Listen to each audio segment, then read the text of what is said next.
Hi guys, my name is Janine. Welcome from South Africa. I hope you guys are enjoying the conference, and thank you for a platform to share some of the analysis that we do at SubjectWell.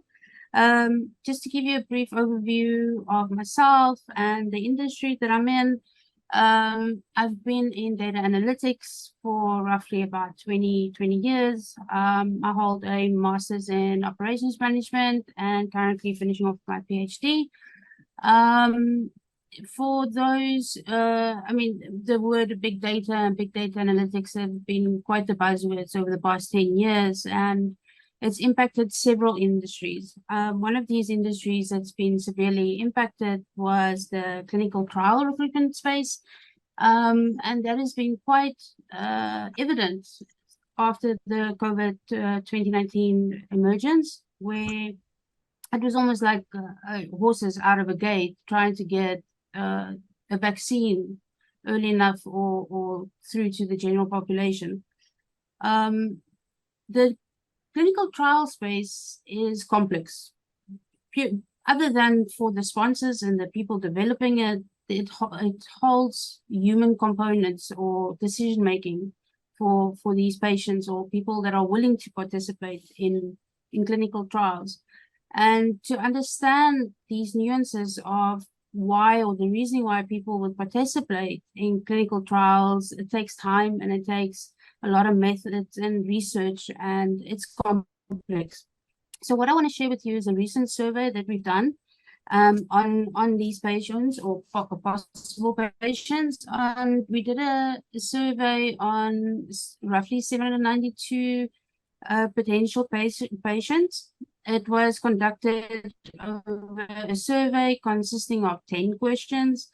And within this survey, we gathered data from various aspects, whether it was their demographics, their gender, their employment, their ethnicity. And then we also went on a journey to understand what influences patient participation or their likelihood, whether it be financial or adding to understand clinical trials better, or the time that needs to be taken off work to participate. So there was all these various components. Then I just want to first, before I dive into the results that we have, kind of describe the demographics of the people that were surveyed. Immediately, what we noticed within the survey, and I need to just stress, the survey was conducted in the US, and the survey reflected back on that we had a bigger, younger patient of color range, and we also had a lot older but white patient range. So there was immediate a very clear distinction if we had to do it over the age group, which then kind of leads us into the next thing to try and understand this diverse spread. So the first approach that we did is we did a correlation by using a Spearman's rank correlation to understand the answers of the questions, and also if we could understand whether or not these answers were correlated. Within the correlation analysis, we noticed that there was like clear, almost themes that we picked up, and that would be, for an example, that does the risks and benefits outweigh whether the person would participate in a trial? Does where the research center is located outweigh the amount of time the individual will have to spend traveling to the research center? Another interesting one that we've picked up is the time of work relative to the travel time. So there was all these nuances that we needed to delve in and understand better. I'm going to run through some of the demographics to illustrate the groups that are more likely or unlikely to participate. There again, we kind of picked up a certain ethnicity more likely to participate, whether it be Native and American and white, and then patients of color less likely to participate. For those in the industry, a lot of us know that there is some historical challenges that's faced with why certain ethnic groups would or would not participate. But it's also to highlight currently that it's still very important to ensure that all diverse groups do participate in clinical trials. The next one that we kind of went into is to understand age better. We very immediately saw that ages younger than 29 were less likely to participate. Underlying reasons were probably because they are more healthy, a healthier age group, people are changing. And then we saw that the 60 to 69 groups were more likely to participate. And we saw a strong pull towards altruistic reasons for older people to participate. We then looked at the employment. What role does your employment play in your motivation to participate?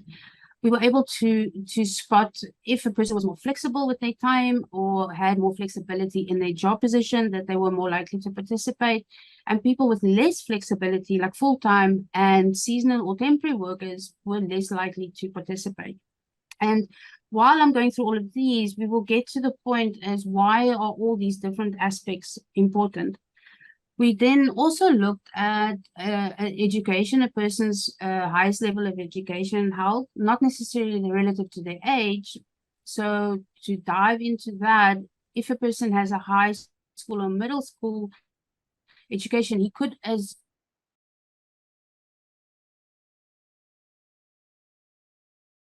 And what we've noticed there was people with a higher level of education was more willing to participate.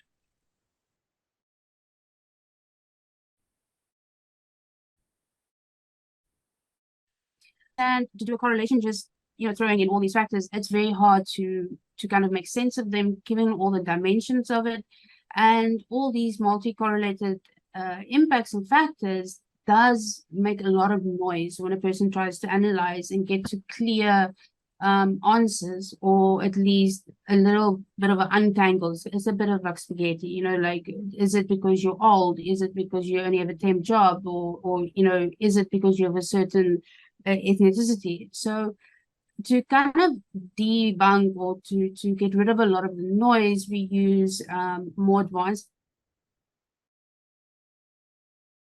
and we use principal component analysis. We also overlay a lot of other data sources to try and untangle what is the real underlying motivation for an individual to participate in a clinical trial. So for the principal component analysis, we then went again down the route of ethnicity. And there we saw that for certain patients of color or for certain groups, it was very much more a motivation or pull towards financial compensation and a deterrent whether they need to carry their own costs or not. We also saw that for a Native American subgroup, it was more about convenience, which says convenience is it's close, it's a home trial. I don't need to travel more than 30 minutes for the trial to participate. Then we went down the route of age. And while this graph is kind of like scattered all over, you can't see a clear, for who's important to what age group, it does reflect that within a person's age, as you get older, certain motivational factors differ. So when you're younger, you will not most likely participate because you are healthy, or there's no reasoning behind it, or less motivation. Let me not say no motivation. As you get older, you're more likely to participate because there's certain diseases, or you have now been exposed to diabetes or anything. So your motivation to participate as you get older is kind of changes. For again, we went down the route of the employment. What is it, how does that impact? And we immediately then started seeing again, for those who are flexible, the motivation is different from people who are not so flexible. Retired people were focused more on commitment, which was how long is the trial period? That was quite important to them.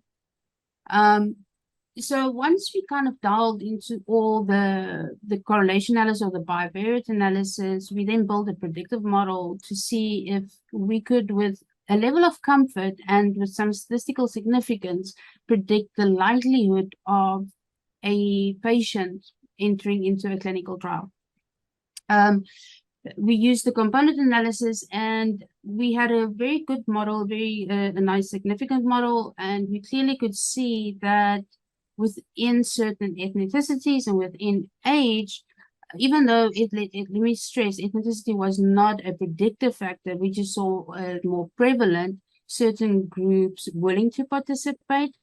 And we very clearly immediately saw that within the groups with low likelihood to participate, the younger they are, they kind of drop out. So to get to the bottom of this, why is it important to understand these preferences and the influences? For clinical trials to advance, the biggest component of failure is not getting enough patients in within a time frame, a representative sample, and it ends up that these trials will not hit the market, or they won't succeed. So the importance of understanding the factors that influence trial participation, as well as why do people or humans make the decisions they do, will allow us to design more targeted recruitment strategies.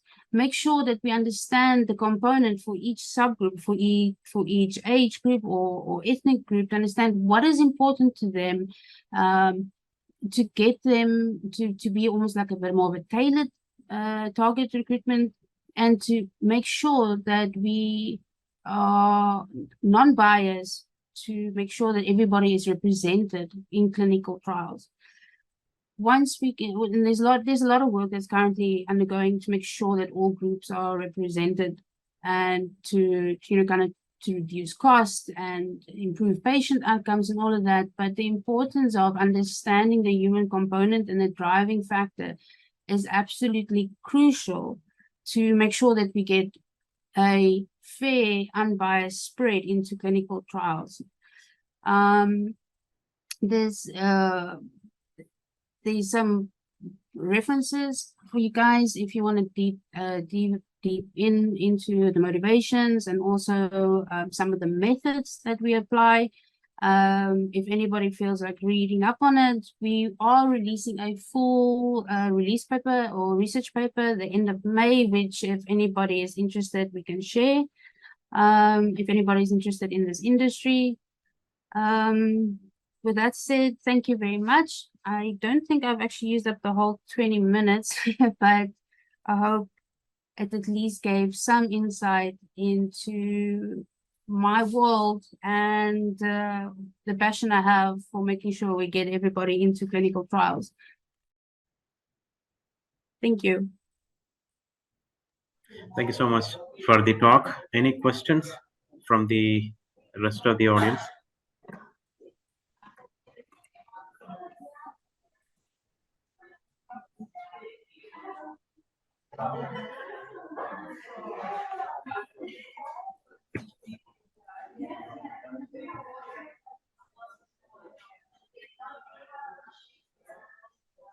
Yeah. Think she's having any questions, Ruth?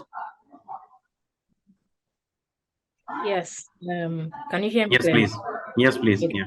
So, Janine, sorry, that's not Janine. Yeah, Janine. I just have a quick question. Yeah. I'm sort of, I have a scientific background, so I have a bit of interest in this. And if you would come and tell a Nigerian to come and participate in a clinical trial, I mean, just like you said from your analysis, for Nigeria, I don't even think the older generation even want to die. So everyone will just feel die. So anyways, my question is there like any steps that are being taken to actually enlighten people on maybe what actually is the benefit of partaking in clinical trials? You know? other than the human altruistic component of advancing science, and a lot of motivation, specifically in the harder trials, the oncologies or the blood pressure, and for the lung diseases, the motivation there is for getting treatment, right?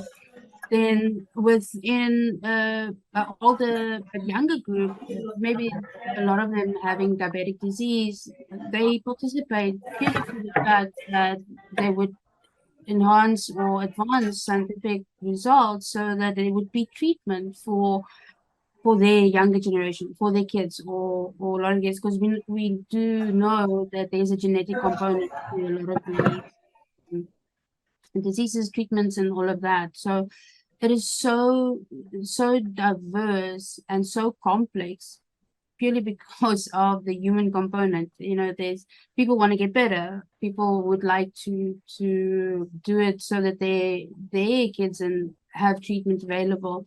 I don't. Maybe we can set up a chat, on the side after the conference, because this is obviously something I'm very passionate about, and we talk about it for an hour if I had the floor.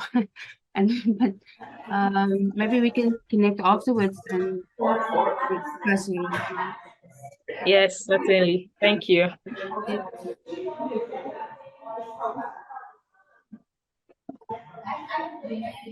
I think you're able to see the certificate, right? Yes, I am. Thank you very much.